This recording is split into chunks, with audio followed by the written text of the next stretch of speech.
안녕하세요. 경기도 안산에 살고 있는 74세 김정순입니다. 이렇게 제 이야기를 들려주는 날이 올 줄은 몰랐어요. 하지만 요즘 들어 부쩍 제 이야기를 누군가에게 털어놓고 싶다는 생각이 들었습니다. 혹시 혼자가 된다는 게 어떤 기분인지 아시나요? 저는 남편이 떠나고 난 후 하루 종일 집에 혼자 앉아 있으면 세상이 너무 조용하고 쓸쓸하기만 했어요. 그 적막함이 마치 저를 삼켜버릴 것 같았죠. 아침에 눈을 떠도 반겨주는 사람 없고, 밥을 먹어도 이야기 나눌 사람이 없고, 저녁이 되면 텅 빈 집에 혼자 앉아 멍하니 텔레비전을 바라볼 뿐이었어요. 웃음소리도 말소리도 없는 집안에서 이게 과연 사는 건가 하는 생각이 들더군요. 자식들은 각자 사느라 바빴어요. 결혼하고 아이를 낳고 자기 가족을 돌보느라 정신없었죠. 저도 그 마음을 이해하려고 했어요. 하지만 연락이 점점 뜸해지고 얼굴 보기가 어려워질수록 내가 이들에게 필요 없는 존재가 된 걸까 하는 생각이 들었습니다.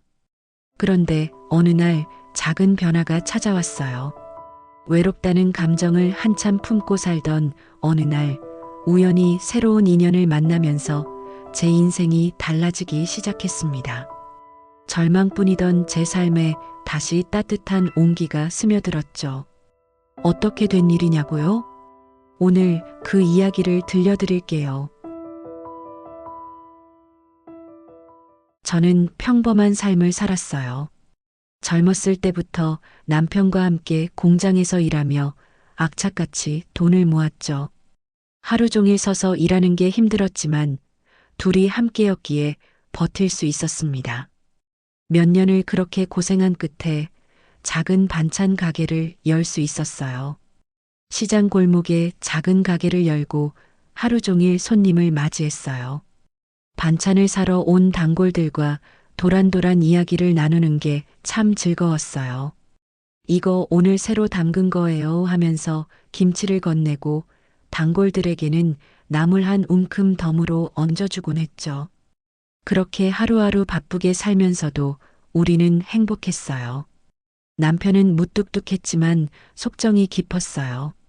장사하다가 피곤해 보이면 말없이 국 한 그릇을 떠다 주던 사람이었죠.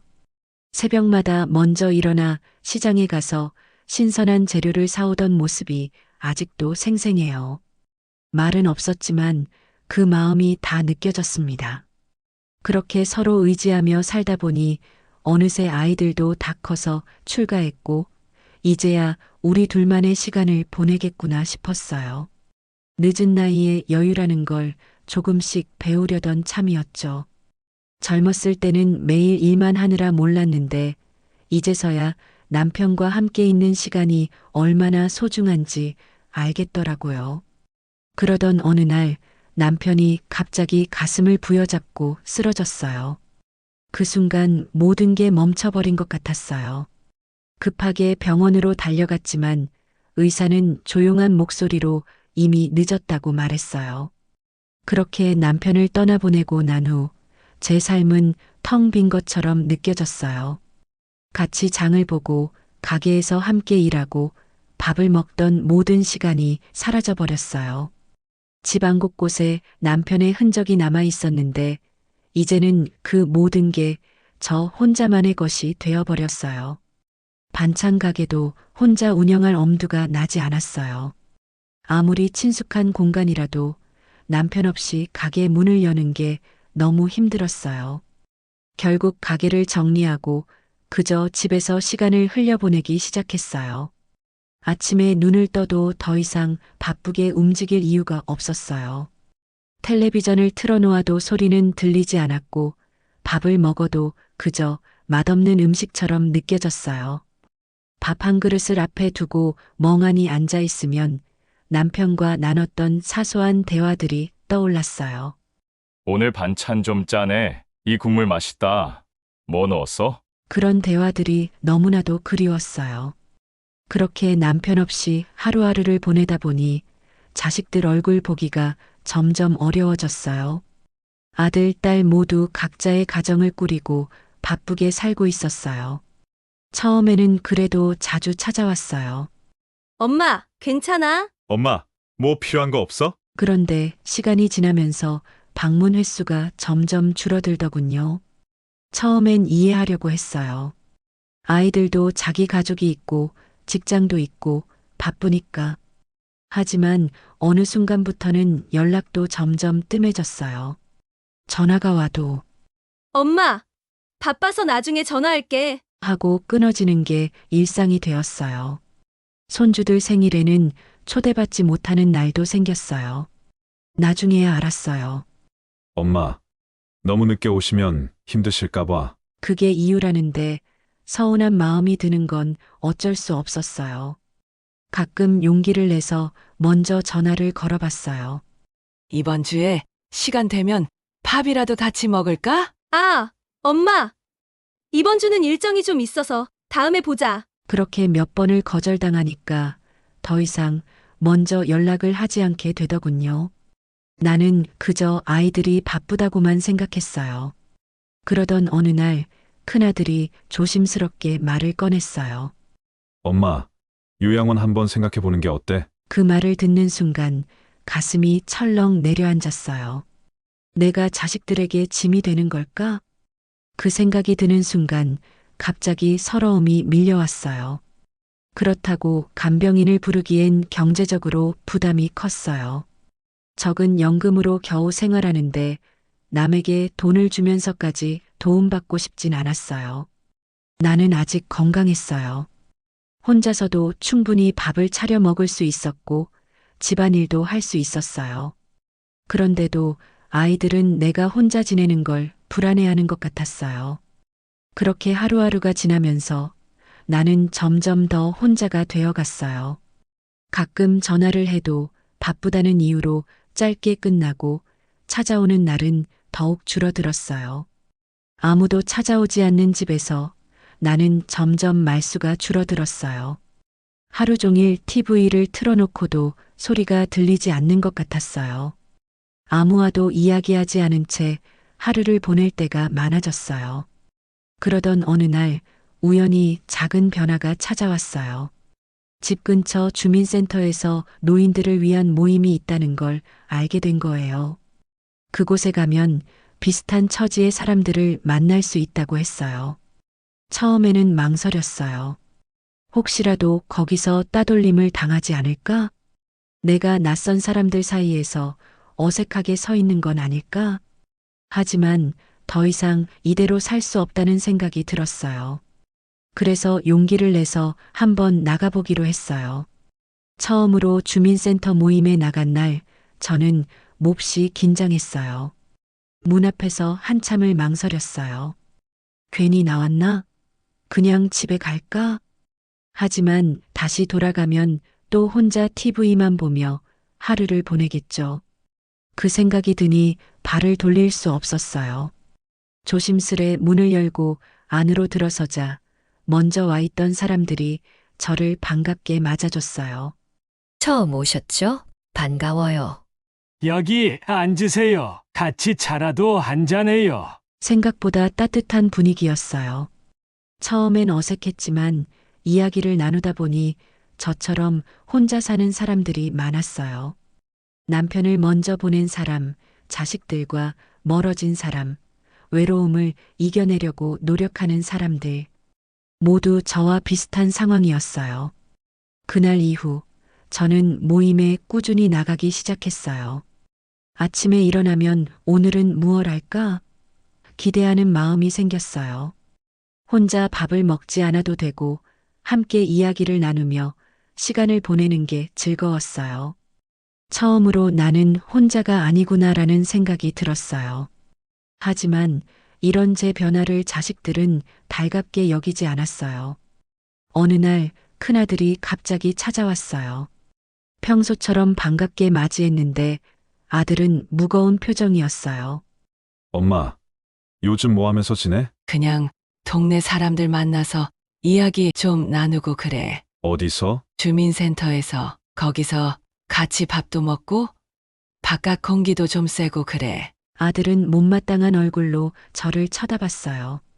엄마, 이제 나이도 있으신데 그냥 요양원 들어가는 게 편하지 않아? 그 말이 떨어지자마자 가슴이 덜컥 내려앉았어요.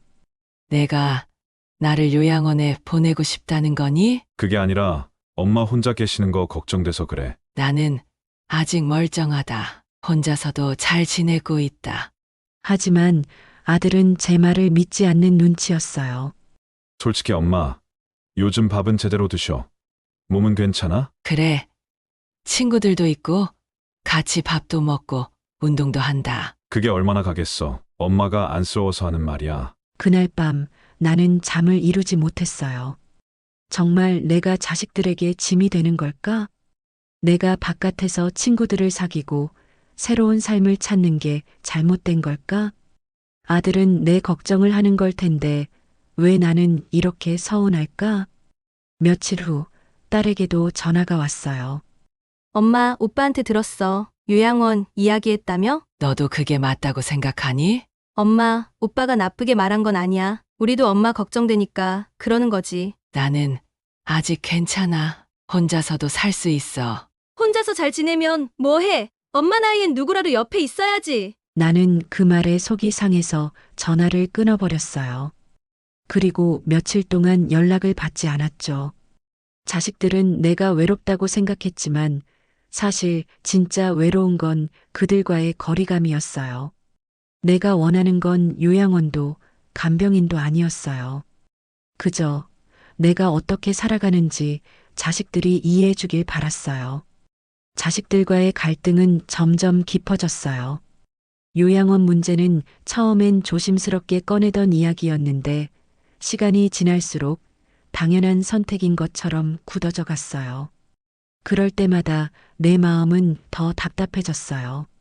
나는 분명히 혼자서도 잘 지내고 있었어요. 매일 주민센터에 가서 친구들을 만나고 같이 밥을 먹고 운동도 하면서 시간을 보냈어요. 그런데 자식들은 그 사실을 보려 하지 않았어요. 그저 엄마가 혼자 사는 건 위험하다. 노인이면 요양원에 가야 한다는 생각에만 사로잡혀 있었어요. 어느 날 큰아들이 다시 찾아왔어요. 들어오자마자 집안을 둘러보며 한숨을 쉬었어요. 엄마, 이 집에서 혼자 사는 거 이제 그만하면 안 돼? 내가 어떻게 살든 내가 왜 그렇게 참견이냐? 참견이 아니라 걱정하는 거잖아. 엄마 혼자 밥은 제대로 챙겨 드셔. 이 집 청소는 언제 한 거야? 아들은 냉장고 문을 열어보더니 또 한숨을 쉬었어요. 안에는 김치 몇 가지와 달걀, 며칠 전에 사둔 반찬뿐이었어요. 봐봐, 반찬도 제대로 없잖아. 요양원 가면 밥 걱정 안 해도 되고 사람들도 많고 좋잖아. 그만해라. 엄마, 이제는 현실적으로 생각해야 해. 너한테 현실은 요양원겠지만 내 현실은 여기야. 나는 손을 부들부들 떨며 말을 뱉었어요. 그동안 참고 있었던 화가 터지기 시작했죠. 너희는 내가 여기서 어떻게 살고 있는지, 뭘 하면서 지내는지 관심도 없잖아. 그저 요양원에 보내면 다 끝나는 거냐? 아들은 순간 말을 잇지 못했어요. 나는 더 이상 말을 하고 싶지 않았어요. 며칠 뒤 딸에게서 전화가 왔어요. 큰아들에게 들었는지 목소리부터 걱정이 잔뜩 묻어 있었어요. 엄마, 오빠랑 또 싸웠다며? 싸운 게 아니라 내 입장을 얘기한 거다. 엄마, 왜 그렇게 고집을 부려? 그냥 편한 길을 선택하면 되잖아. 그건 너희한테 편한 길 아니니? 전화기 너머에서 한숨소리가 들렸어요. 딸도 답답한지 목소리가 점점 높아졌어요. 엄마, 우리도 다 엄마 걱정해서 하는 말이야. 정말 나를 걱정해서 그러는 거니? 아니면 그냥 너희가 편해지려고 그러는 거니? 엄마, 그게 무슨 말이야? 너희가 원하는 건 엄마가 너희에게 부담 안 되는 거잖아. 순간 전화기 너머가 조용해졌어요. 딸도 그 말에 할 말을 잃은 것 같았죠. 엄마, 우리가 그런 마음으로 그러겠어? 그렇다면 엄마가 어떻게 살고 싶은지 한 번이라도 제대로 들어본 적 있니? 나는 더 이상 말을 잇지 못하고 전화를 끊어버렸어요. 며칠 뒤 두 자식이 함께 찾아왔어요. 내가 대화를 피하자 이제는 강하게 밀어붙이기로 한 모양이었어요. 엄마, 우리 솔직하게 이야기하자. 큰아들이 무겁게 입을 열었어요. 솔직하게? 그래. 어디 한번 솔직하게 말해봐라. 엄마가 혼자 사는 거 이제 위험해. 언제 넘어질지 모르고 아프면 바로 병원도 못 가잖아. 그러니까 요양원 가는 게 맞아. 딸도 거들었어요. 나는 더 이상 참을 수 없었어요. 너희는 내가 아직도 살아있는 사람이라는 걸 잊은 거니? 엄마! 나는 아직 숨 쉬고 있고 내 삶을 내가 선택할 수 있는 사람이야. 너희는 내게 아무것도 물어보지도 않고 그냥 결정만 내리려 하지. 두 아이는 당황한 얼굴로 나를 쳐다봤어요. 나는 눈물이 날 것 같았지만 끝까지 참았어요. 나는 혼자 살면서 나름대로 친구들도 만나고 나름대로 행복하게 살고 있어. 너희에게 부담이 될까봐, 너희에게 짐이 될까봐 겁나서 이러는 거 아니니? 너희 마음 편하려고 나를 보내려는 거 아니니? 그런데 너희는 그걸 부정해. 너희 마음의 짐을 덜려고 마치 내가 혼자 사는 게 불행한 것처럼 몰아가잖아. 아이들은 아무 말도 못했어요. 나는 마지막으로 한마디 더 던졌어요. 나는 짐이 아니라 살아있는 사람이야. 그걸 잊지 마. 그렇게 말하고 방으로 들어가 버렸어요. 가슴이 너무 답답했어요. 정말 내 삶을 내 뜻대로 살 순 없는 걸까? 자식들과의 대립이 깊어지고 난 후 며칠 동안 아무 연락도 없었어요. 전화벨이 울릴 때마다 혹시나 싶어봤지만 다 광고 전화뿐이었죠. 그렇게 며칠을 보내고 나니 서운함보다도 허탈함이 몰려왔어요. 그래, 결국 내 인생은 내 거니까. 내가 행복하면 되는 거지. 나는 다시 주민센터로 발걸음을 옮겼어요. 거기엔 내 이야기를 들어주는 사람들이 있었고, 나와 비슷한 처지에서 서로를 위로하며 살아가는 친구들이 있었어요. 그날따라 마음이 더 무거웠는지 평소보다 일찍 도착했어요. 주민센터 문을 열고 들어가니 익숙한 얼굴들이 반겨줬어요. 정순 씨, 오늘 좀 늦었네. 요즘 얼굴이 안 보여서 걱정했어요. 나는 그 말 한마디에 가슴이 찡해졌어요. 나를 기다려주는 사람이 있다는 게 이렇게 따뜻한 일이었나 싶었죠. 그날 우리 모임에서는 혼자 사는 법에 대한 이야기를 나눴어요. 혼자가 두렵기도 하지만 서로를 도우며 살아가는 방법도 있다는 걸 알게 됐죠. 어떤 할머니는 반찬을 함께 만들어 나눠 먹고 어떤 할아버지는 동네에서 작은 일이라도 하면서 몸을 움직이며 지낸다고 했어요. 우리 같은 사람들끼리 돕고 살면 되지 않겠어? 맞아요. 너무 혼자 있으려고 하지 말고 이렇게 나와서 같이 이야기하고 밥도 먹고 해야 해요. 나는 그 말에 고개를 끄덕였어요. 내가 찾던 답이 바로 여기에 있었어요. 요양원도 간병인도 아닌 서로를 의지하며 살아가는 방법. 그 후로 자식들은 며칠 동안 아무 연락도 없었어요. 언제나처럼 먼저 연락해오던 딸도 잔소리처럼 요양원 이야기를 꺼내던 큰아들도 조용했어요. 처음엔 서운했어요. 결국 나한테 실망해서 연락을 안 하는 걸까? 하지만 시간이 지나면서 점점 허탈한 감정이 밀려왔어요. 내가 정말 잘못한 걸까? 내 삶을 내 방식대로 살겠다는 게 그렇게 큰 문제일까? 자식들을 사랑하는 마음은 변함없었어요. 하지만 나도 내 삶이 있었고 내 방식대로 살고 싶었어요. 나는 더 이상 자식들에게 짐이 되고 싶지 않았어요. 그렇다고 해서 그들의 방식대로 살고 싶지도 않았어요. 그렇게 며칠을 보내던 어느 날 모임 친구들과 소소한 여행을 가게 되었어요. 주민센터에서 친해진 친구들이랑 같이 근처 공원으로 나들이를 가기로 했거든요. 김밥을 싸고 과일을 챙기고 돗자리를 펴고 앉아 도란도란 이야기를 나누었어요. 햇살이 따뜻했고 바람도 시원했어요. 한 친구가 그러더군요. 나는 여기 와서야 다시 웃게 된 것 같아. 맞아. 혼자 있을 때는 뭔가 힘이 없었는데 이렇게 같이 있으니까 기운이 나. 그 말을 들으면서 나도 모르게 고개를 끄덕였어요. 나 역시 마찬가지였어요. 혼자 있을 때는 이렇게 살아도 되나? 싶었는데 여기서는 그런 생각이 들지 않았어요. 그저 오늘을 즐기고 이 순간을 감사하게 생각하게 되었어요. 그날 저녁 집으로 돌아와 쉬고 있는데 문자가 하나 왔어요. 큰아들이었어요. 엄마, 오늘은 뭐 하셨어? 순간 마음이 울컥했어요. 늘 요양원 이야기만 하던 아들이었는데 이렇게 일상적인 안부를 물어보는 게 처음이었어요. 내가 답장을 보내지 않자 다시 전화가 걸려왔어요. 엄마, 바빴어? 아니, 그냥 좀 쉬고 있었다. 아까 엄마 집 근처 갔었는데 주민센터에서 나오시더라. 엄마, 솔직히 요즘 뭐가 제일 좋아? 나는 잠시 망설였어요. 하지만 솔직하게 말해야 한다는 생각이 들었어요. 친구들이랑 같이 있는 거, 밥 먹고, 이야기하고, 같이 산책하는 거. 그래, 나는 아직 살아있는 사람이야. 아들아, 그냥 남은 시간을 보내는 게 아니라 살아가고 싶은 사람이야. 아들은 한참 조용하더니 조용히 한마디 했어요. 엄마가 그렇게 지내고 싶다면 우리도 이해해 볼게. 그 순간 가슴이 뻥 뚫리는 것 같았어요. 비록 완전한 화해는 아니었지만 적어도 이제는 나를 있는 그대로 인정해 주려는 것 같았어요. 그 후로 자식들은 조금씩 변해갔어요.